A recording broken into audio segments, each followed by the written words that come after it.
Dear student, चलिए हम 10वीं कक्षा का विज्ञान का पेपर हल करते हैं, जो कि इस बार सितंबर अक्टूबर 2023 के अंदर आया था।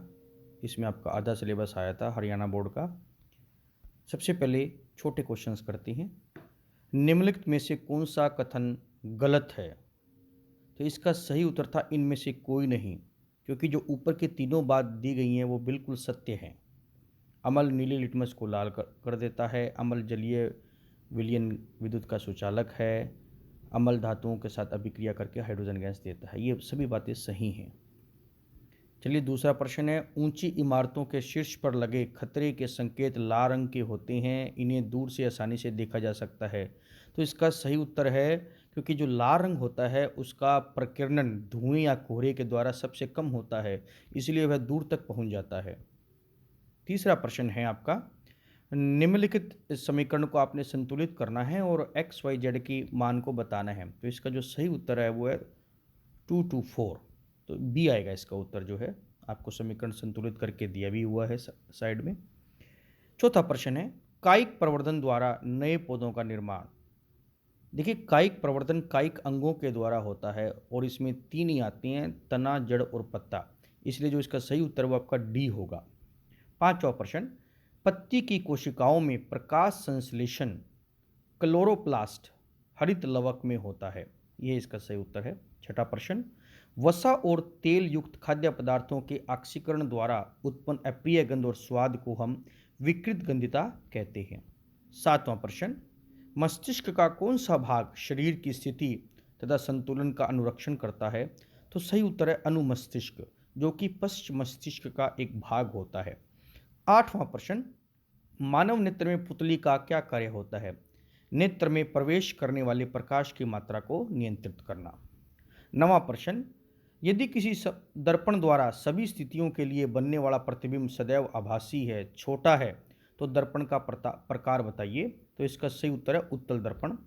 तो यहाँ पर एक स्थिति हमने दी भी हुई है कि यदि बिंब की स्थिति अनंत पर होगी तो प्रतिबिंब सदैव उत्तल दर्पण में पीछे बनेगा।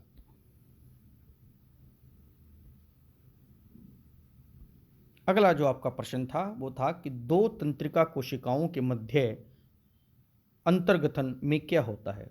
तो इसका जो सही उत्तर है कि सिनेप्स अथवा अंतर्गठन पर सूचना एक तंत्रिका कोशिका से दूसरी तंत्रिका कोशिका में स्थानांतरित होती है।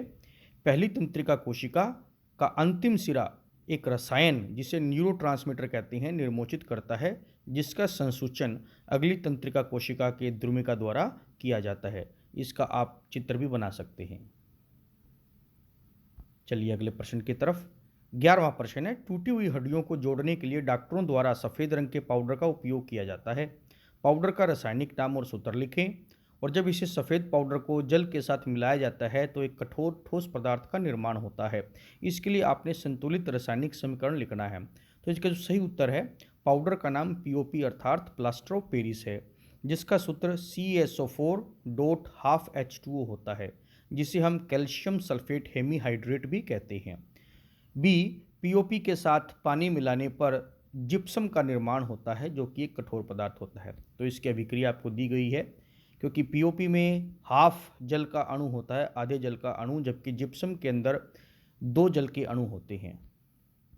12वां प्रश्न है, 2 ग्राम फेरस सल्फेट क्रिस्टल को शुष्क परख नली में गर्म किया जाता है। आपने किन्हीं 2 अवलोकनों की व्याख्या करनी है, होने वाली रासायनिक अभिक्रिया के प्रकार का नाम बताना है और इसे संतुलित कर लिखना है।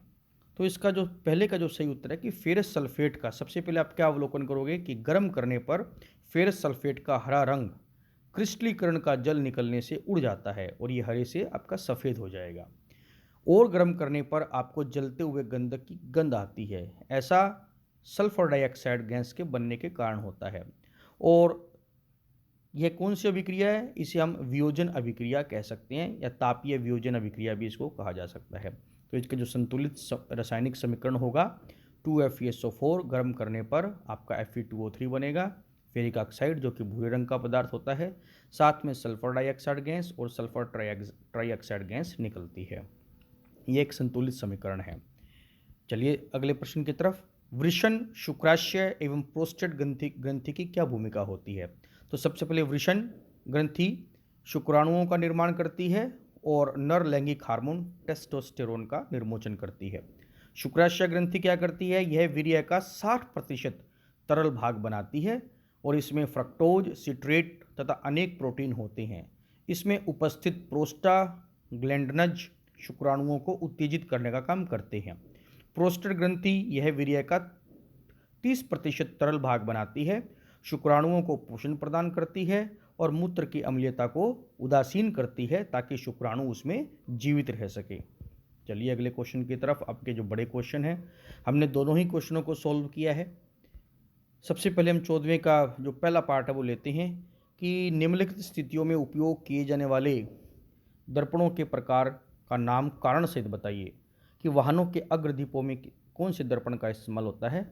अवतल दर्पण का होता है, ताकि शक्तिशाली समांतर प्रकाश पुंज प्राप्त हो सके।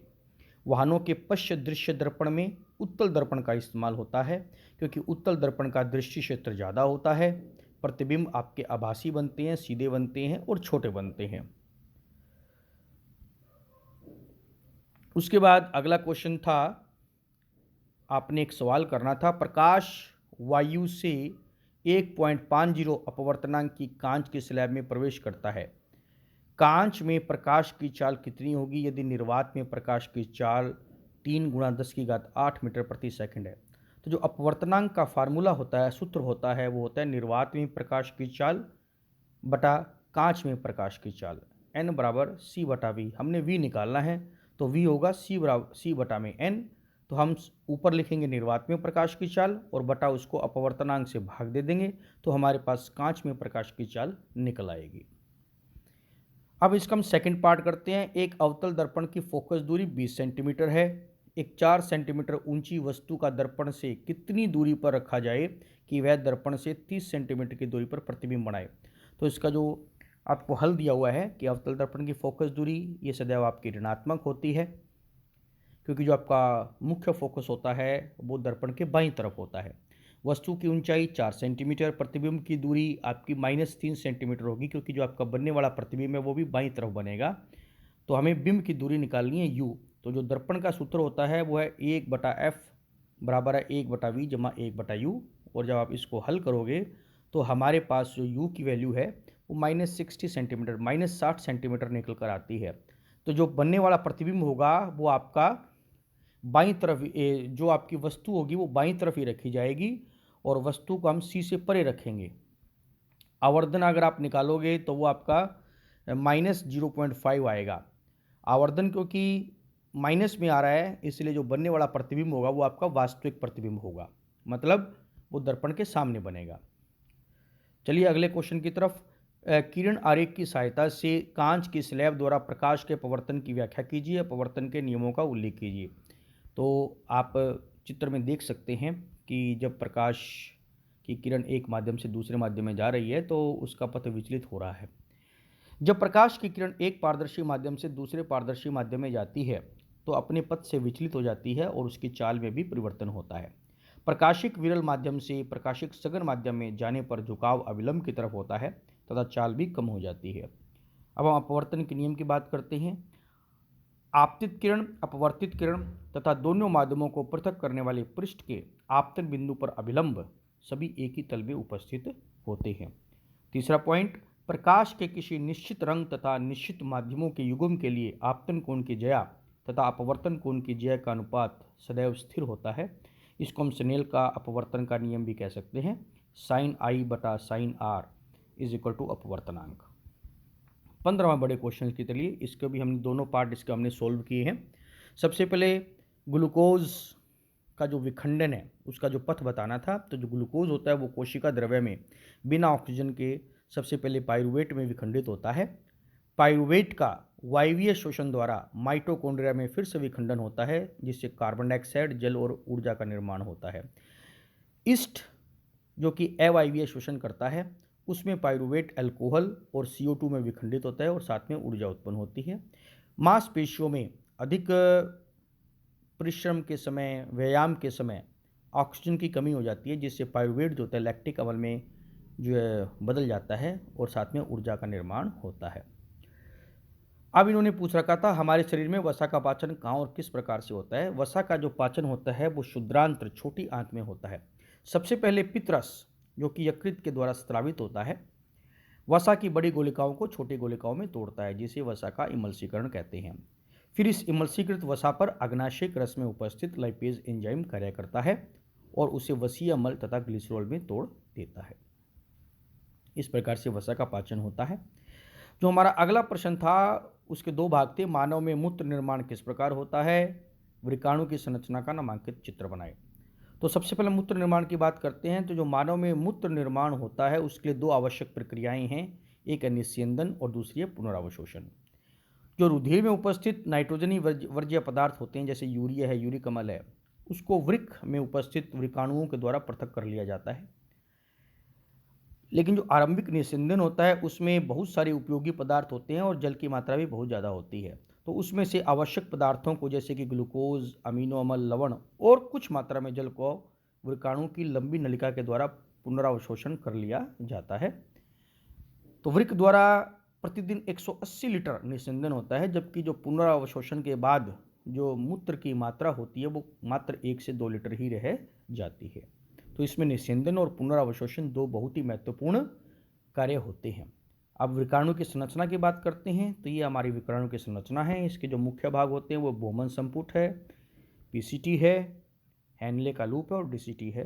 तो इस डायग्राम की आपने बार बार प्रैक्टिस करनी है क्योंकि ये एग्जामिनेशन पॉइंट ऑफ व्यू से बहुत ही महत्वपूर्ण क्वेश्चन है। तो इसके साथ आपका 10वीं का पेपर जो है हल कर दिया गया है। आगे के उत्तरों को प्राप्त, आगे के प्रश्न पत्रों के हल को प्राप्त करने के लिए आप चैनल को जरूर सब्सक्राइब कर लें। धन्यवाद।